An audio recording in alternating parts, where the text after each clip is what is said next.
eu quero primeiro trazer para vocês aqui a coluna do Reinaldo de hoje, que, para variar, está maravilhosa. E que eu quero conversar com vocês um pouquinho aqui, que ele justamente fala isso. A que serve, né? A que serve os interesses do voto do Fux? Então, aqui ele comenta, desta feita, Fux beijou os pés de quem? A coragem a favor do crime é uma covardia. Então, aqui, mais perplexos do que críticos de Luiz Fux estão os advogados de defesa com eventual contrariedade, mas não muita, dos defensores de Mauro Cid e Braga Neto. O ministro condenou os dois por abolição violenta do Estado Democrático de Direito e, gente, nada mais, tá? Nada mais. E aqui... eu quero trazer um comentário do Marcos aqui. Oi, Marcos, bom dia. Ele falou uma coisa, sou obrigada a concordar com uma única coisa que o Fux disse. Ele se declara incompetente. Pois é, minha gente. Mas você sabe que uma coisa que ele foi muito competente em defender os interesses da extrema-direita. Isso ele foi extremamente competente em passar pano para golpista. E que é por isso que eu coloquei aqui na thumb. Ele foi um ótimo juízo de defesa. Entendeu? A Isabel Berlese fala assim: calma, precisamos hoje acompanhar o que irá ocorrer no STF, o voto da doutora Carmen Lúcia dos Zanin, se haverá alguma alegação da parte de Moraes ou de Flávio Dino. Então, não, você está certíssima, Isabel. O que eu estou querendo deixar claro aqui é que o que me preocupa é a repercussão política disso. Agora, com relação à parte jurídica, a parte da condenação, sinceramente, eu tô tranquila. Porque eu acho que hoje o Bolsonaro vai ser condenado. A Carmen Lúcia, nós vamos falar do que se espera do voto dela, mas assim, eles tiveram a oportunidade, gente, devido aos casos do 8 de janeiro, a mais de 400 casos que já foram julgados pelo STF, de justamente de tornar esse parecer ser disso, esse parecer unificado sobre os casos do 8 de janeiro. Então, ontem, literalmente, o Fux ele fez diferente atendendo o interesse dos golpistas do Núcleo 1. Entendeu? E aqui o Marcos Rodas, ele apresentou a procuração do Bolsonaro para atuar como advogado de defesa? Pois é, por isso que o título da live, vocês viram o título não, na capa? Juízo de defesa. Eu nunca vi. Só ontem que eu vi. Ontem eu vi. Juiz de defesa. Nunca tinha visto essa categoria dentro do direito. E aqui a gente vai até brincar, que tem uma brincadeira do Guga Noblar, que ele fala com o advogado do Bolsonaro, com o Villan. Eu vou trazer para vocês. Aqui, bom, vamos lá, vamos falar do Reinaldo aqui, falando assim, o ministro condenou os dois, Braga Neto e Mauro Cid, por abolição violenta do Estado de Direito. E nada mais.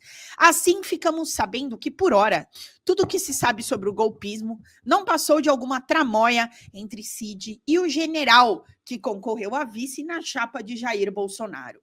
Esse é absolvido de todos os crimes. A história teria se resumido com essas duas exceções, além das 400 condenações dos réus de 8 de janeiro. Há algum desvio praticado por esses personagens, sem articulação com o chefe de ambos. Desta feita, o ministro beija aos pés de quem? Os causídicos ainda não sabem se processam o ministro por dumping.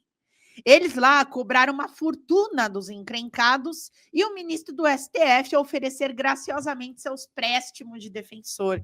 Quer dizer, a gente paga. Também há a suspeita de que tão nobre magistrado pense se candidatar a uma vaga na defensoria, mas apenas para os réus poderosos e endinheirados que não precisariam de um defensor. Qual o truque do doutor? O que ele fez? Tomou os atos criminosos como um amontoado de ações isoladas sem limites entre si. Fux age como aquele que fatia uma vaca e depois ordena que os bifes façam mu. Como não fazem, conclui cheio de razão. Viram só? Não é uma vaca. Foi exatamente isso que aconteceu, gente. Ele disse que não teve, que os fatos não conversam entre si, que nada aconteceu, que não teve prova de nada. Então, aqui o que o Reinaldo fala é muito legal. O que está na raiz do voto do Fux? Não sei. Com absoluta certeza, não se trata da aplicação do Código Penal. Com que propósito? Se leram as primeiras palavras que eu escrevi nessa coluna e no X a respeito, verão que chamei a atenção para o tom estridente e para o que eu classifiquei de ênfases de pura provocação. Porque, para quem? Aqui, o voto durou 14 horas, gente. Com pausa para almoço um pouco mais longa e aqueles 10 minutinhos, né? Que era o que a gente conseguia também respirar para parar de ouvir esse homem. Aí aqui, quem quer que analise sua peça infame no detalhe vai perceber que há sempre um outro contra o qual ele fala. Há sempre um adversário sendo combatido. Há sempre um oponente ao qual precisa dar resposta. E quem é esse ente contra o qual dirige suas invectivas? Nada menos do que o Supremo Tribunal Federal, que ele faz parte. Os autos demonstram com fartura de dados que o golpe de Estado só não aconteceu porque o alto comando do Exército não cedeu às articulações do presidente e de seus homens amestrados. Bolsonaro usou de seu cargo, o aparelho do Estado e membro das Forças Armadas para tentar virar a mesa. Deu com os burros na água, o que resta demonstrado pela delação de Mauro Cid e por um conjunto impressionante de provas autônomas. Então, além de não deixar se contaminar pelas provas, entendeu que o Supremo, este sim, uma ameaça à democracia e ao Estado de Direito, porque tendente, ora vejam, a sufocar a liberdade de expressão.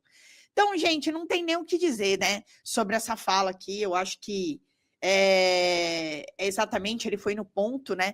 Ontem, querendo ou não, ele foi contra o próprio Congresso, e como muito se brincou na internet, né? Vocês devem ter acompanhado aí nas páginas, ele foi contra as próprias decisões. Gente, 400 pessoas foram condenadas pelo 8 de janeiro. Gente, a mando de quem? Pelo amor de Deus. Pelo amor de Deus. A rede de fake news, a rede de manipulação bolsonarista. Sabe? É extremamente claro. Mas o Moraes deixou isso claro no relatório dele. E o mais importante aqui é falar para vocês. Tenhamos agora a frieza de acompanhar votos da Carmen Lúcia, acompanhar o voto de Cristiano Zanin, que foi, inclusive, advogado do presidente Lula, mas é muito importante nós acompanharmos esses votos agora e entender que hoje Bolsonaro pode ser condenado, tá? Porque é 3-1. Então, nós perdemos a partida, mas não perdemos o jogo. É muito importante dizer sobre isso. Mas ontem, Fux, ele foi contra o Supremo Tribunal Federal, ele foi contra a democracia brasileira, a qual, se não existisse, ele não poderia atuar como ministro do Supremo Tribunal Federal. Porque quando você tem a abolição do Estado Democrático de Direito, todas as suas instituições de Estado têm o seu funcionamento prejudicado. Todas as suas instituições de Estado irão servir aos interesses, por exemplo, dos militares. Fux é mais golpista do que todos os golpistas do 8 de janeiro. Porque ele foi contra ele mesmo, ele foi contra os seus comparsas de STF, contra os ministros julgadores, os quais ele todos os dias está junto, emitindo seus pareceres, emitindo suas opiniões. Ele foi contra suas próprias decisões. E claramente servindo aos interesses de bolsonaristas e dos próprios condenados, que serão condenados no núcleo 1. Então, eu acho muito importante a gente trazer. A minha grande preocupação é a seguinte: o Fux ele relativizou as provas das ações golpistas, agiu como cúmplice dos ataques às nossas instituições, de todos aqueles que ameaçaram a nossa democracia, tá? Só que vai ficar comprovado, gente. até amanhã vai ficar comprovado de que esse processo ele aconteceu com todas as pompas das prerrogativas do direito, do processo penal, do direito penal, pelas nossas instituições de Estado, o que comprova que a nossa democracia existe, porque Zenon Fux jamais poderia proferir um voto como esse. Isso ficou comprovado ontem, de que a nossa democracia ela resiste, apesar de todos os ataques, e que o nosso Estado é soberano, de que o Brasil é soberano em sua totalidade. Isso vai ficar comprovado hoje. Então, o que eu queria trazer assim para vocês, antes de tudo, ele foi um cúmplice desse golpe. Ontem, ele foi cúmplice. Ontem, ele assinou embaixo tudo o que aconteceu. E o que eu gosto sempre de dizer, gente, não foi o Zezinho da esquina, que com certeza é muito mais digno, tá? É muito mais digno do que esses golpistas, que foi lá levar a minuta para militar analisar. Não foi o Zezinho, foi o ministro da Defesa. Foi o diretor da nossa agência de inteligência brasileira, que foi lá se envolver em golpe de Estado, que foi lá prestar serviços para o presidente da República, ainda em seu mandato. É muito sério o que aconteceu.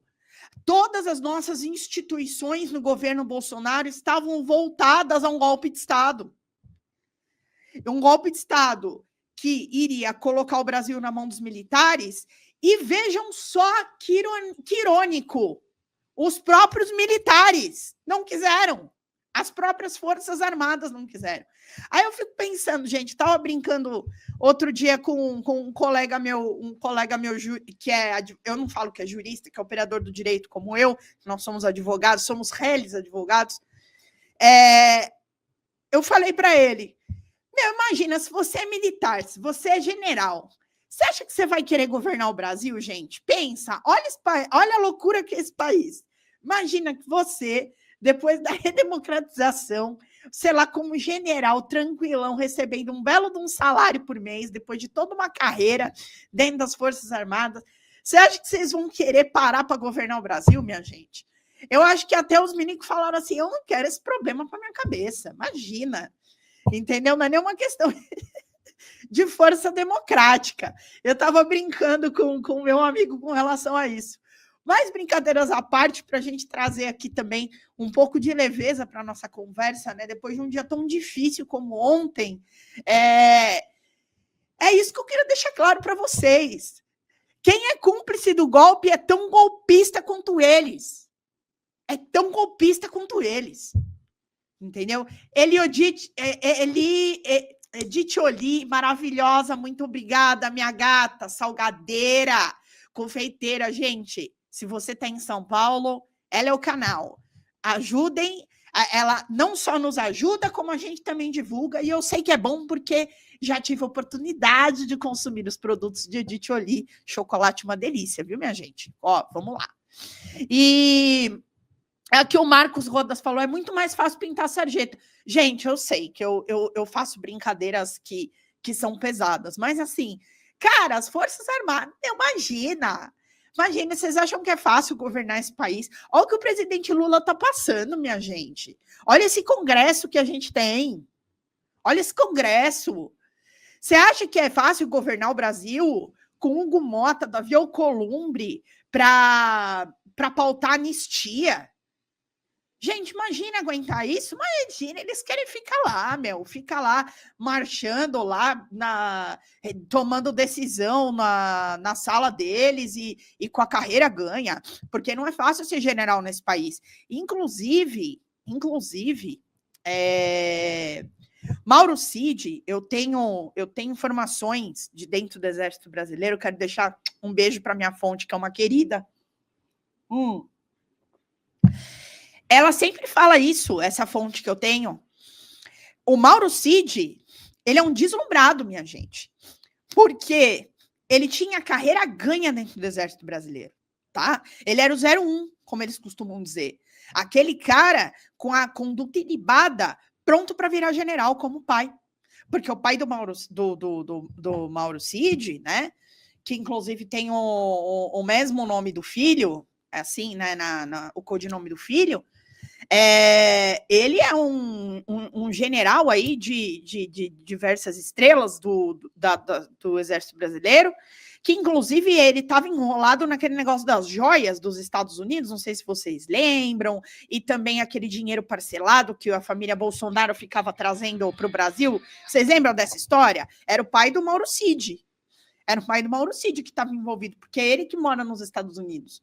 Então é sempre importante a gente lembrar, gente. Relembrar é viver, principalmente na política do Brasil. A gente tem que sempre trazer o babado. Fala pessoal da Folha Democrata, que é Pedro Zambarda, editor do canal, falar um pouquinho a respeito da necessidade de vocês financiarem a Folha Democrata. Gente, a Folha Democrata é financiada através de um Pix chamado Folha Democrata, é o endereço do Pix, né? folhademocrata@gmail.com. Nós precisamos do nosso jornalismo financiado por vocês que são do nosso público, porque nós passamos vários perrengues aqui com o YouTube, vocês sabem muito bem. E mesmo assim, graças a essa comunidade muito unida, a gente conseguiu fazer lives históricas, acompanhar praticamente ao vivo a campanha do Guilherme Boulos, trazer informações exclusivas a respeito de Gustavo Gayer, de Olavo de Carvalho, de todos os bolsonaristas, combater as fake news e tudo o que a gente acompanha. Por R$80 no nosso Pix você ganha um curso de roteiro para série, o que é muito importante se você é artista, roteirista, se você lida com essas práticas da economia criativa. Outra forma de você colaborar também é se tornando membro aqui do nosso canal. Isso é muito importante para você fazer as suas atividades por aqui, porque você tem acesso a vídeos exclusivos e nós temos um curso de jornalismo básico para você poder acompanhar a partir de R$5, que é ministrado por mim. A gente tem aí quase uma dezena de aulas e muito conteúdo para você poder acompanhar. Meus caros, minhas caras, financiem o jornalismo independente, financiem o jornalismo que se posiciona à esquerda, financiem o jornalismo na internet, que traz informações confiáveis, checadas, que cruza informações e que trata você, que é o nosso público, de uma maneira muito séria. Vida longa e próspera, gente. Cuidem dos seus. Até mais. Tchau, tchau.